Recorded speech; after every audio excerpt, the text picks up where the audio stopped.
Hi friends, expert computer centre में आपका स्वागत है। आज के इस वीडियो में हम माइक्रोसॉफ्ट एक्सेल में अटेंडेंस शीट बनाना सीखेंगे। ये किस तरह से बनाया जाता है, कौन कौन से कॉलम्स हैं, कितने कॉलम्स डाला जाता है, पूरा फॉर्मेट बनाना सीखेंगे। इसमें कौन कौन से फार्मूला यूज़ होता है अब्सेंट निकालने के लिए, प्रेजेंट निकालने के लिए और लीव निकालने के लिए, टोटल डेज कैलकुलेट करने के लिए इन सभी फार्मूलाज को यूज़ करना सीखेंगे। साथ ही साथ एक फॉर्मेट को कंप्लीट बनाना सीखेंगे।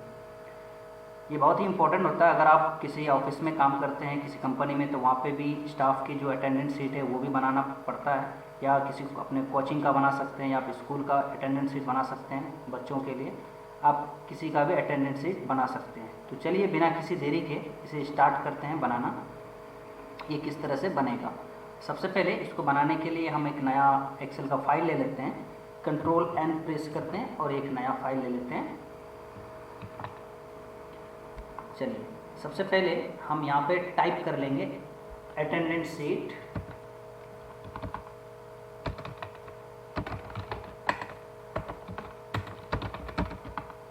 इस तरह से हेडिंग्स के लिए अभी फ़िलहाल इसका फॉर्मेटिंग नहीं करते हैं, सिर्फ टाइप कर लेते हैं, फिर उसके बाद आगे आपको हम बताते हैं। ठीक है, यहाँ पे एक कॉलम देंगे सीरियल नंबर का, और यहाँ पे रहेगा हमारा एम्प्लॉइज़ का नेम होगा, तो हम यहाँ पे नेम कर देंगे, और यहाँ पे कर देंगे एम्प्लॉइज़ की आईडी, एम्प्लॉय का आईडी नंबर देंगे, यहाँ पे उसका डिजिग्नेशन देंगे।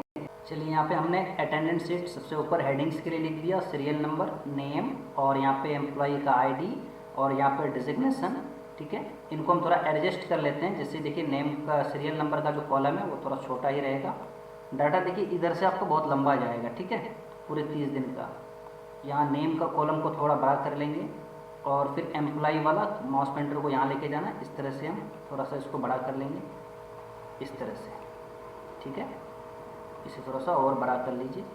अब हमें देना क्या है, यहाँ पे 1 तारीख से लेकर 30 तारीख तक हमें वो डेट मेंशन करना है यहाँ पे। ठीक है, जिस मंथ का भी आप बना रहे हैं। डेट डालेंगे 1 नवंबर 2023। ठीक है,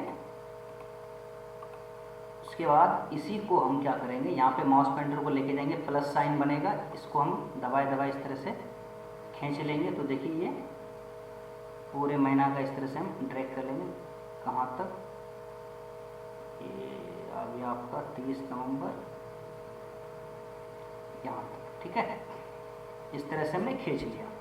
अब देखिए इस तरह से हम सबको बड़ा कर लेंगे। अब उसके बाद देखिए अटेंडेंस शीट को हमें पेज के सेंटर पे लाना है, पूरे शीट के सेंटर में। तो उसके लिए हम यहाँ पे सेलेक्ट करेंगे और शिफ्ट के साथ एरो की प्रेस करेंगे, तो इस तरह से सिलेक्ट हो जाएगा। या आप कंट्रोल शिफ्ट भी कर सकते हो, तो एक बार में आपका सिलेक्शन हो जाएगा। ठीक है, मैं आपको दिखाने के लिए सिंगल सिंगल सेलेक्ट कर रहा हूँ। यहाँ तक आपको सेलेक्ट करना है। यहाँ तक आपको सेलेक्ट करने के बाद आपसे क्या करना है, यहाँ पे देखिए ऑप्शन मिलेगा मर्ज एंड सेंटर का, इस पर क्लिक करेंगे तो ये मर्ज एंड सेंटर हो जाएगा। इसको थोड़ा बड़ा कर लीजिए इस तरह से, फिर यहाँ से इसको बोल्ड कर लीजिए। ठीक है, उसके बाद देखिए और भी कुछ चीज़ें हमें जो है यहाँ पे ऐड करना पड़ेगा। यहाँ पे आपने लिखना है टोटल डेज, उसके बाद यहाँ पे लिखेंगे अब्सेंट,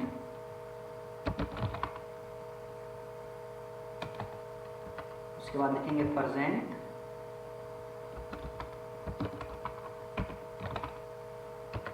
उसके बाद लीव, उसके बाद HD यानी कि हाफ डे। ठीक है, तो हमें जो कैलकुलेट करना है वो total days, absent, present, leave और हाफ डे। चलिए हम डाटा फिल करेंगे। यहाँ से सबसे पहले हम क्या देंगे, अपना सीरियल नंबर। ठीक है, उसके बाद नेम, नेम में कुछ भी दे दीजिए आप, जो आपका एम्प्लॉय का जो नाम होगा, यहाँ पे एम्प्लॉय का नाम देंगे, और यहाँ पे एम्प्लॉय का ID देंगे, और उसके बाद वो डिजिग्नेशन देंगे, पोस्ट पे क्या है।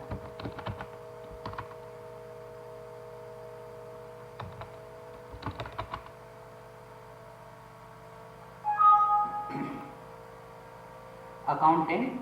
अब उसके बाद 1 तारीख को वो क्या था, ठीक है, प्रेजेंट था, अब्सेंट था, या लीव था, या HD था, वो हम शॉर्ट में लिखेंगे। P for present, A for absent, L for leave. इस तरह से हम सबका अटेंडेंस बनाएंगे।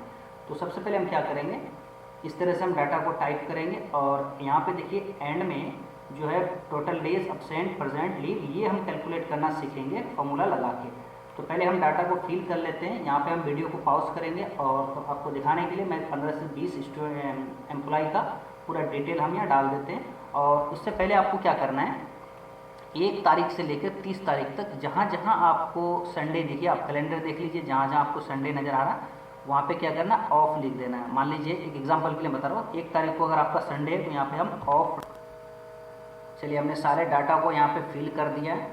अब हम थोड़ा इसे फॉर्मेटिंग कर लेते हैं अच्छा लगने के लिए। सेल पे आते हैं, थोड़ा सा इसे हम हाईलाइटेड कर लेते हैं और ये वाला रो को हम सेलेक्ट करते हैं सेल्स स्टाइल में, प्रोसेस सेल का स्टाइल हम बदल देते हैं इस प्रकार से।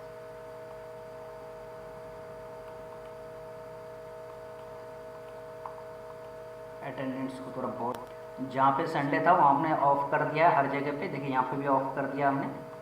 अब देखिए यहाँ पे भी जहाँ जहाँ संडे मिला हमने सारे को ऑफ कर दिया, बाकी हमने अटेंडेंस को फिल कर दिया।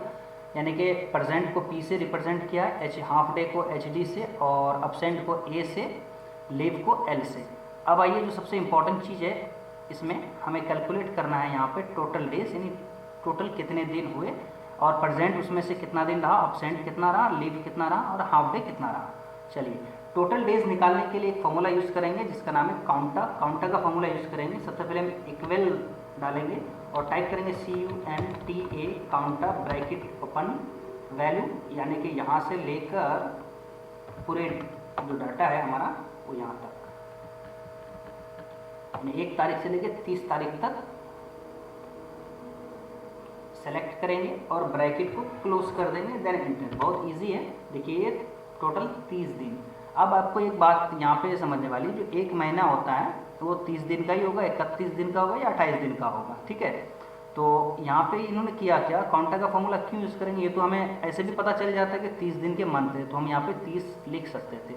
लेकिन आपको बताने का मकसद ये है कि काउंटा का फॉर्मूला करता क्या है, जितने भी सेल्स में कुछ ना कुछ कंटेंट्स होगा, जैसे आपका इस सेल में P लिखा है, L लिखा है, तो जो फिल किया हुआ जो सेल है उसको ये काउंट करता है, ठीक है। अब मान लीजिए यहाँ पे हमने इतना सेल सेलेक्ट किया हुआ है तो यहाँ पे कितना सेल है ये काउंट नहीं कर पाएगा काउंटा का फॉर्मूला। ये क्या करेगा, मान लीजिए कुछ हम यहाँ पे टाइप कर देते हैं यहाँ और यहाँ और यहाँ, तो इतना अगर हमें पता लगाना है कि ये कितने सेल में इन्होंने टाइप किया हुआ है तो इसको काउंट करने के लिए काउंटा का फॉर्मूला यूज़ करते हैं।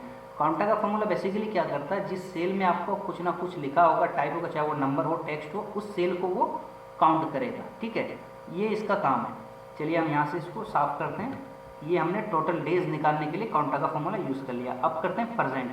प्रेजेंट के लिए इक्वल लगाएंगे और यहाँ पे हम टाइप करेंगे count if bracket open range, यानी कि 30 तारीख से लेकर 1 तारीख तक या 1 तारीख से लेकर 30 तारीख तक, ये पूरा का पूरा रेंज होगा हमारा। इसको सेलेक्ट करेंगे, ठीक है।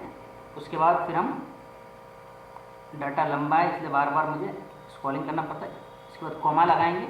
अब क्राइटेरिया क्या है हमारा, क्या निकाल रहे हैं हम, प्रेजेंट निकाल रहे हैं। तो P फॉर प्रेजेंट, जो P है, P हमारा क्राइटेरिया होगा, तो इन्वर्टेड कॉमा के साथ देना है।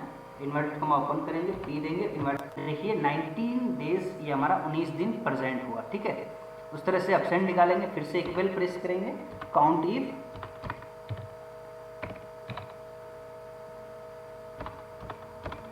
और ब्रैकेट, फिर रेंज सेलेक्ट करेंगे इसी तरह से।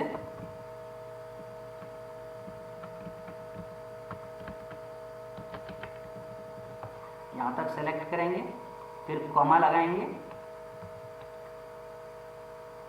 इन्वर्टेड कॉमा, और अब्सेंट के लिए A लगाएंगे, इन्वर्टेड कॉमा क्लोज और ब्रैकेट क्लोज, इंटर, ठीक है। तो 2 दिन इन्होंने अब्सेंट था। उसी प्रकार लीव भी निकालेंगे, equal count if bracket range select करेंगे,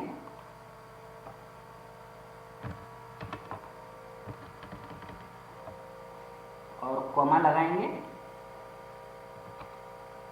इन्वर्टेड कॉमा, लीव के लिए इन्वर्टेड कॉमा क्लोज और ब्रैकेट क्लोज, देन इंटर।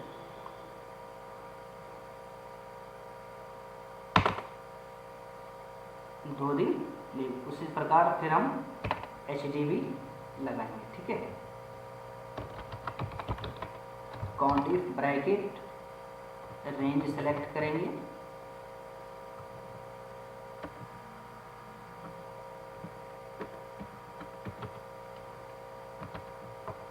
और कॉमा लगाएंगे, इन्वर्टेड कॉमा, HG को शॉर्ट में लिखेंगे HG इन्वर्टेड कॉमा क्लोज और ब्रैकेट क्लोज, देन एंटर। तो देखिए 2 दिन हमारा हाफ डे था।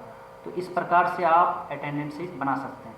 अब हम सभी के लिए, सभी एम्प्लॉय के लिए कैलकुलेट करना है, तो यहाँ पे सेलेक्ट करना और कॉर्नर पे लेके आना, प्लस साइन बनेगा, इस तरह से आपको ड्रैग करना है, इस तरह से प्लस साइन बनेगा, इस तरह से इसे खींच देंगे।